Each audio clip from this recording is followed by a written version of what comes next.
नमस्कार स्टूडेंट, आज हम लोग बात करेंगे फैमिली लॉ के अंदर हिंदू लॉ सब्जेक्ट, जो कि आपका बहुत इंपॉर्टेंट है। आपका एग्ज़ाम बहुत ही करीब है। आज के टॉपिक है हम लोगों का संतान की धर्मजता, लेक्टिमेंसी ऑफ चिल्ड्रन। इसके साथ साथ हम इसके इंपॉर्टेंट केस लॉस को भी समझेंगे। तो चलिए हम लोग आज बात करते हैं कि आज के सेशन में हम लोग किन किन बातों के ऊपर ज़्यादा विशेषकर ध्यान देंगे, राइट, जो कि बहुत इंपॉर्टेंट है आज के सेशन के लिए, आप लोगों के लिए। तो सबसे पहले बात करते हैं, एक बार फिर से वेलकम है स्टूडेंट इंडियन लीगल सॉल्यूशंस के ऊपर। आज के लेक्चर जो कि है आपका लेक्चर संख्या 8 है। जैसे कि आप लोगों को पता है 7 तक की हम लोगों ने अपना सिलेबस कवर कर लिया है। आप लोग भी जाके प्लेलिस्ट से विजिट करके आई बटन में आपको डिस्क्रिप्शन में सब जगह लिंक प्रोवाइड है, वहाँ से आप देख सकते हैं, राइट। इसके साथ साथ आज हम लोग क्या बात करेंगे इसको समझते हैं, जो कि बहुत ही इंपॉर्टेंट है। आज का सेशन आप लोगों के लिए न केवल इम्पॉर्टेंट है बल्कि आपके एग्ज़ाम इतने करीब हैं कि आपको मैं बता नहीं सकता, क्योंकि डेट शीट पहले ही रिलीज़ हो चुका है। पूरा सरकम चीज़ें पहले ही आ चुकी हैं। डेट शीट का टाइम टेबल अवेलेबल है, बस डेट जो फिक्स डेट है वह अभी तक की नहीं आई है, जो आपको मिल जाएगी, राइट। अगर बात करें चिल्ड्रन की, तो चिल्ड्रन संतान की धर्मजता की लेक्टिमेंसी का मतलब होता है मैरिज से जन्म लेने वाले बच्चों के बारे में है। जो मैरिज से जन्म लेते हैं, जब शादी के बाद जब बच्चे का उत्पन्न होता है, जन्म होता है, उसके बारे में बात होती है इसके अंदर, जो कि खास और विशेषकर है।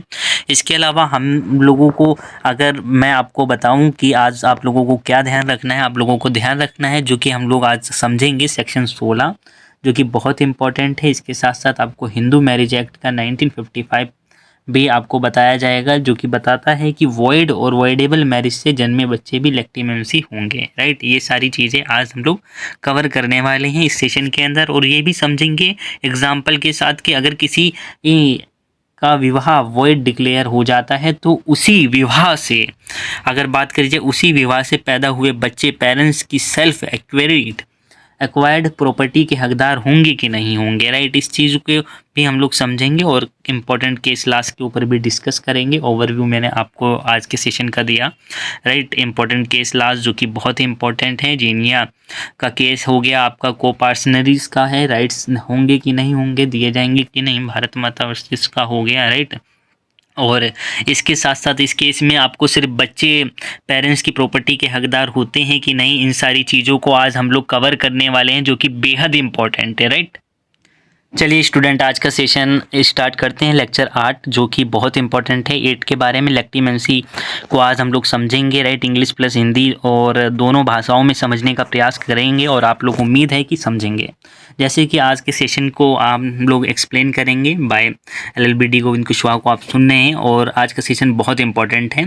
इसकी इंट्रोडक्शन के साथ बात करते हैं। Welcome to Indian legal solutions. Law student का सबसे, अगर बात करी जाए, अपना लॉ स्टूडेंट का अपना प्लेटफॉर्म है, लीगल प्लेटफॉर्म है, जो कि लीगल लर्निंग आपको प्रोवाइड कराता है। आज हम लोग फैमिली लॉ के बारे में समझेंगे। लॉ 1 में हिंदू लॉ का लेक्चर 8 आज आप लोगों को पढ़ने को मिलेगा। लेक्टिमेंसी ऑफ चिल्ड्रन, संतान की धर्मजता। ये टॉपिक हर बार आपके एग्ज़ाम में आता है, ध्यान रखना बच्चों, ये आपके एग्ज़ाम में हर बार आता है, और बहुत ही एग्ज़ाम करीब है आप लोगों के, तो बार बार पूछा जाता है। और इसके साथ साथ अगर बात करी जाए, सोशल प्लस लीगल दोनों दृष्टिकोण से अगर देखा जाए, बहुत ही महत्वपूर्ण टॉपिक है ये। इसके साथ साथ डेफिनेशन और लेक्टिमेंसी ऑफ चिल्ड्रंस का मतलब क्या होता है, इसको भी समझाया जाएगा। बच्चे की कानूनी स्थिति, लीगल स्टेटस और मैरिज से जुड़ी इस जो होती हैं बातें, उनको भी समझाया जाएगा। और आप लोगों को ये भी आज पता चलेगा कि अगर विवाह वैलिड हो या वॉइड हो या वॉइडेबल हो, मैरिज हो, ये जो चीज़ मैं आपको बता रहा हूँ, वॉइड और वॉइडेबल, इससे पहले के जो सेक्शंस हुए उसमें कवर किया गया है। आप वहाँ से विजिट करके देख सकते हैं। जिन बच्चों को अभी नहीं पता है, बटन में लिंक मिल जाएगा, राइट। तो बच्चों, अगर बात करी जाए, तो इसके साथ साथ आप लोगों को समझना है कि अगर, जैसे कि मैंने अभी बताया, अगर वॉइड है या वॉइडेबल मैरिज हो, तो फिर बच्चे को लेक्टिमेंसी चाइल्ड माना जाएगा या नहीं, अर्थात उसको प्रॉपर्टी में हक मिलेगा कि नहीं, लॉ तय करता है, ये कानून तय करेगा। और हिंदी वाले बच्चों के लिए मैं बताना चाहूँगा कि धर्मजता का अर्थ है विवाह से जन्म लेने वाले बच्चे की वैधता, अर्थात वैलिडिटी के बारे में, कि उसको वैलिडिटी मिलेगी, प्रमाणता मिलेगी कि नहीं मिलेगी, इस बारे में आज पूरा सेशन हम लोगों को पता चलेगा। इसके साथ साथ हम लोग कवर कर रहे हैं आज का जो प्रोविज़न है, डायरेक्ट रेफरेंस हमने लिया है बैरेक्ट से, सेक्शन 16 है, जो कि बहुत इंपॉर्टेंट है। और हिंदू मैरिज एक्ट 1955 और बच्चों की लेक्टिमेंसी के बारे में स्पष्ट प्रावधान है। इन सारी चीज़ों के ऊपर आज डिस्कशन होगा, राइट, जो कि बहुत इंपॉर्टेंट है। और वॉइड मैरिज या वॉइडेबल मैरिज से पैदा हुए बच्चों को भी लेक्टिमेट माना जाता है कि नहीं माना जाता है, लेक्टिमेट माना जाता है कि नहीं माना जाता, उनको वैधता दी जाती है कि नहीं दी जाती है, इस बारे में अब कुछ पता चलेगा आप लोगों को, राइट। इसके साथ साथ आपको मैं ये भी बताना चाहूँगा कि वॉइड मैरिजेस या वॉइडेबल मैरिज से पैदा हुए बच्चों को भी लेक्टिमेट माना जाएगा कि नहीं माना जाएगा, राइट। ये सारे सवाल हैं जो कि इर्द गिर्द घूमते हैं, इनको समझना है, आपके पेपर में बहुत ही तरीके से आएगा, राइट। बहुत ही इंपॉर्टेंट है, 20 मार्क्स का यहाँ से आपको बनता है, राइट। और शॉर्ट और लॉन्ग दोनों में आपको 4 नंबर का आपका शॉर्ट हो सकता है और लॉन्ग आपका 15 मार्क्स का होगा। लिमिटेड है, जॉइंट फैमिली है, कोपार्टनरी अगर बात करिए कोपार्टनरीज प्रॉपर्टी में हकदार होंगे कि नहीं, इस बातों को भी हम एग्जांपल्स के माध्यम से आज समझाएंगे आप लोगों को, राइट। अगर कोई विवाह वॉइड है, शून्य घोषित हो जाता है तो क्या अगर बात करी जाए तो उसे विवाह से पैदा हुए बच्चे लेक्टिमेट माना जाएगा, अपने माता पिता की प्रॉपर्टी के हकदार होंगे? ये सवाल हैं, इर्द गिर्द है, इसको समझा जाएगा, आज आपको पता चलेगा। इसके अलावा आज इम्पोर्टेंट केस लॉस की बात करते हैं, जो कि बहुत ही इम्पोर्टेंट केस लॉस है। सबसे पहला जो आपका महत्वपूर्ण केस लॉस आता है वो प्रियंका दयाल इरनावत का के आता है, जो कि कनका परवान का है, के देवी है, 1996 का है। सुप्रीम कोर्ट ने क्या बोला है इसको हम लोग समझते हैं। इसके अंदर, इस केस के अंदर आपको बताया सुप्रीम कोर्ट के माध्यम ने, सुप्रीम कोर्ट ने कहा कि सेक्शन 16 जो कि आपका धारा संख्या 16 बताती है कि बच्चों की लेक्टिमेंसी को प्रोटेक्ट करता है। कौन सा सेक्शन प्रोटेक्ट करता है? 16 करता है, राइट।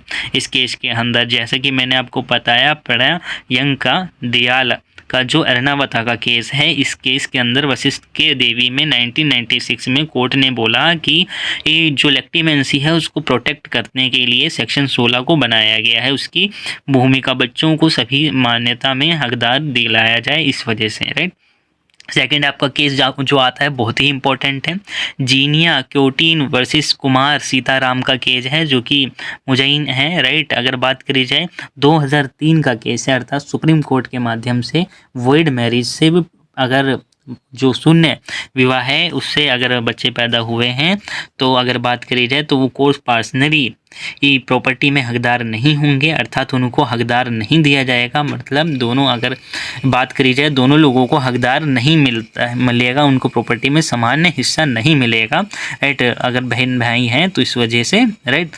अगर बात करी जाए भारत माता वर्सेस आर विजया का केस, जो कि बहुत ही इम्पोर्टेंट केस है आप लोगों के एग्ज़ाम के ओवरव्यू से अगर समझा जाए तो, इसके साथ साथ इसका भारत माता वर्सेस आर विजया रंगनाथन का केस है, जो कि 2010 का है। अगर बात की जाए ये खास करके सुप्रीम कोर्ट ने इसमें क्या डिसीज़न दिया, पास आउट किया, हाईलाइट किया, उसको हम लोग आपको बताते हैं कि लिमिटेड अगर बात की जाए अल्टीमेट अगर चाइल्ड की बात की जाए सिर्फ पेरेंट्स की सेल्फ एक्वायर्ड प्रॉपर्टी का हकदार है, वो सिर्फ प्रॉपर्टी का हकदार है, उनके अलावा अपने फैमिली जॉइंट फैमिली का हकदार नहीं होगा। जो माता पिता के पास है प्रॉपर्टी सिर्फ उसी में उसको हक मिलेगा। और एक बार फिर से मैं बताना चाहूँगा, आप LLB डी गोविंद कुशवाहा को सुन रहे हैं और अपना इसी माध्यम से आप Indian legal solutions YouTube channel को सब्सक्राइब करें और सहयोग करें अपने बच्चों के, अपने दोस्तों के साथ, अपने मित्रों के साथ, अपने छोटे भाई बहनों के साथ शेयर करें, उनको भी बताएं, राइट। क्योंकि यहाँ से आपको जो ज्ञान मिल रहा है उनके साथ साझा करेंगे तो आपका ज्ञान और बढ़ेगा, राइट। आगे चलते हैं। कंक्लूजन की बात करी जाए तो हिंदू लॉ के अंदर बच्चों की वैधता, जो लेक्टिमेंसी की बात करी जाती है, वो प्रोटेक्ट करता है। किसको प्रोटेक्ट करता है? हिंदू लॉ की वैधता को प्रोटेक्ट करता है, वैलिडिटी को प्रोटेक्ट करता है। कौन करता है? सेक्शन 16 करता है। और अगर बात करी जाए हिंदू मैरिज एक्ट 1955 ने यह सुनिश्चित किया कि यह वॉइड कि यह क्या होगा, या वॉइड या वॉइडेबल मैरिज के कारण बच्चे को इलिमेटेड अगर बात करी जाए अल्टीमेटेड आपका नहीं माना जाएगा, राइट। उसको गलत नहीं माना जाएगा, उसको भी माना जाएगा, और लेकिन प्रॉपर्टी राइट्स सीमित रहते हैं, राइट। अल्टीमेट की अगर बात करी जाए संतान धर्मजता के बारे में, तो वहाँ पे आपकी जो प्रॉपर्टी के राइट हैं वो सीमित रहते हैं, बच्चों को उतना हक नहीं मिलेगा, लेकिन मिलेगा उस बच्चे को। कोपार्टनर्स राइट नहीं है, अर्थात सिर्फ पेरेंट्स की प्रॉपर्टी में हिस्सा ले सकता है, वो जॉइंट फैमिली में उसका कोई अधिकार या कोई रूल रेगुलेशन नहीं मांग सकता। इस बात के लिए खास करके वीरता दी गई है। इसके साथ साथ एग्ज़ाम के लिए आप हमेशा याद रखेंगे, एग्ज़ाम के तौर पे अगर आपका एग्ज़ाम जब आएगा तो कि सेक्शन 16 जो कि केस लॉज है, और उसके साथ साथ आपको 20 नंबर का फुल मार्क्स याद रखना है कि आपको 20 नंबर मिलेंगे फॉर आपके 4 नंबर। अगर बात करी जाए, अगर आप किसी और जगह से हैं, कानपुर से नहीं हैं या लखनऊ से नहीं हैं, दूसरी जगह से हैं, तो वहाँ के जैसे ही पैटर्न आपका होगा एग्ज़ाम का तो 20 एवरेज आपके नंबर रहेंगे, बनेगा वहाँ से क्वेश्चन, राइट। थोड़ा डिस्क्रिप्शन की बात कर लेते हैं। जैसे कि मैंने अभी आपको पहले ही बता दिया था कि LLB student special family law lecture 8, इस लेक्चर में हम लोगों ने क्या क्या सीखा मैं आपको अभी बता देता हूँ एक बार फिर से कि लेक्टिमेंसी ऑफ चिल्ड्रन, संतान की धर्मजता अंडर और हिंदू मैरिज एक्ट 1955 आपको पता चला। आपको पता चला कि सेक्शन 16 के अंदर एक्सप्लेन होता है वॉइड एज वॉइडेबल मैरिज से हुए जो बच्चे पैदा होते हैं, उनसे जो बच्चे होते हैं उनको बच्चों को वैधता प्रदान की जाती है, इसके माध्यम से प्रोटेक्ट होता है, ये पता चला। आपको ये भी पता चला कि इंपॉर्टेंट केस लॉज परिणया यांका डियाल ऑल्जीनिया कोटीन भारत माता का केस आपको पता चला। एक और केस आपको बताया था वो भी पता चला, राइट। इसके साथ साथ आपको example plus exam oriented notes आपको ये मिले जो कि आप लोगों ने देखा। इसके अलावा यह टॉपिक एग्ज़ाम और वाइवा दोनों के लिए बहुत इंपॉर्टेंट है, और आपने अगर अभी तक की यह पूरा लेक्चर देख लिया है तो एग्ज़ाम में आपके हिंदू लॉ के अंदर 100 में से 100 मार्क्स पूरे पक्के मिलेंगे, लेकिन आपको पूरी प्लेलिस्ट देखनी ज़रूरी है। इसके अलावा एक बार मैं आपसे फिर से कहना चाहूँगा कि आप चैनल को सब्सक्राइब किए बिना ना जाएं, क्योंकि आपके एक सब्सक्राइब से हमारा हौसला और बढ़ता है और आप लोगों के लिए और बेहतर कंटेंट मिलेगा, राइट। आगे बात करते हैं फ्री नोट्स प्लस पीडीएफ के लिए आप टेलीग्राम लिंक के माध्यम से डिस्क्रिप्शन में अवेलेबल है, या आप डायरेक्ट गूगल पे जाके इसको टेलीग्राम पे सर्च मार के आप ज्वाइन हो सकते हैं। इसके अलावा अगर बात करी जाए subscribe Indian legal solutions every law student on platform, ये आप ही का प्लेटफॉर्म है, आप सभी लोग इसको सब्सक्राइब करें, आगे बढ़ाएं, आप ही की है, राइट। अगर बात की जाए क्या वॉइड मैरिज से पैदा हुए बच्चों को जॉइंट फैमिली में प्रॉपर्टी में शेयर मिलना चाहिए, ये मैं आपसे पूछ रहा हूँ, राइट। मैंने तो बता दिया है आपको, अपनी राय में कमेंट जरूर लिखें और फ्री नोट्स यहाँ से पाएँ इंडियन लीगल सॉल्यूशंस के टेलीग्राम चैनल के माध्यम से, वहाँ से आप ज्वाइन करके जान सकते हैं। और जैसे कि मैंने आपको अभी पहले ही बताया था कि आज का जो हम लोगों ने क्या क्या सीखा लेक्चर के अंदर, हम लोगों ने जाना कि चिल्ड्रन की संतान की धर्मजता, लेक्टिमेंसी का मतलब क्या होता है, और मैरिज से जन्म लेने वाले बच्चे की कानूनी स्थिति क्या होती है, इसको पता चला आपको। ये भी पता चला section 16 Hindu marriage act 1955 void और वॉइडेबल मैरिज से ये बच्चे जन्म में होते हैं और उनको लेक्टिमेट होगा, राइट, उनको भी हकदार होगा। अगर किसी एग्जाम्पल के तौर पे मैंने आपको बताया था कि अगर किसी का विवाह वॉइड डिक्लेयर हो जाता है, राइट, इनवैलिड डिक्लेयर हो जाता है, तो भी उस विवाह से अगर बात करी जाए उस विवाह से आपको क्या होगा, उस विवाह से आपके जो बच्चे पैदा हुए हैं उन बच्चों को सेल्फ एक्वायर्ड प्रॉपर्टी के हकदार होंगे, उनको सिर्फ उतनी ही प्रॉपर्टी दी जाएगी, राइट। इसके अलावा इंपॉर्टेंट केस लास्ट मैंने आपको बता दिया, राइट। परिणय अंका दयाल वर्सेस के देवी का है जो कि बहुत ही इंपॉर्टेंट है, प्रोटेक्ट करती है लेक्टिमेंसी को, उसकी बच्चों की धर्मजता को प्रोटेक्ट करती है, सुरक्षा प्रदान करती है। जीनिया कोटेन केस के अंदर को पार्टनर के राइट दिए जाते हैं, भारत माता वर्सेस का केस है, राइट।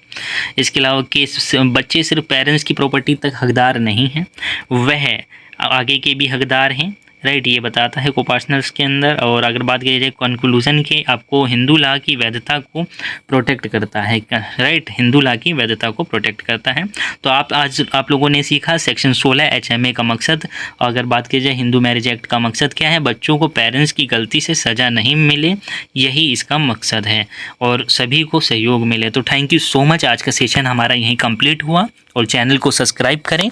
और एक बार फिर से मैं आपको बताना चाहूँगा कि इसी तरीके से सुनते रहिए LLB डी गोविंद कुशवाहा को और इंडियन लीगल सॉल्यूशंस को हमेशा सब्सक्राइब करके रखें, आगे बढ़ाएं और सभी के साथ साझा करें, अपने दोस्तों को बताएं, अपनी यूनिवर्सिटी में शेयर करें, अपने ग्रुप्स में भेजें और सभी जगह भेजें, क्योंकि यह एक मकसद है पूरे भारत के अंदर सभी बच्चों के लिए LLB के कोर्स के अंदर दोनों भाषाओं में सरल शब्दों में आप तक की नोट्स को प्रोवाइड करना, राइट। तो thank you so much everyone, फिर मिलेंगे एक नए सेशन के अंदर, और जल्द ही आप लोगों के लिए एक नई सीरीज़ भी लॉन्च होगी।